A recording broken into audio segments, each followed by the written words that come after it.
Hello friends, तर आज आपण बनवलेला आहे ज्वारीचा डोसा। तर हा डोसा कसा बनवलेला आहे पहा।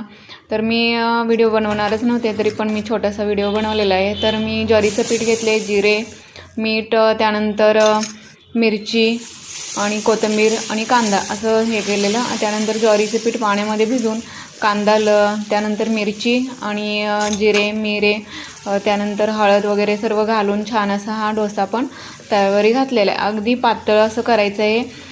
छान असा डोसा कुरकुरीत असा होतो, छान असा मस्त असा कुरकुरीत डोसा होता। त्यासोबत तुम्ही चटणी बनवू शकता, सॉस खाऊ शकता। बघा कसा मस्त असा डोसा झालेला आहे। तर नक्कीच ही रेसिपी ट्राय करून पहा आणि चॅनल असाल तर लगेच सबस्क्राईब करून टाका। तर भेटूया आपण अशाच न्यू व्हिडिओज आहे। तोपर्यंत मस्त खा, स्वस्त राहा। Thank you so much.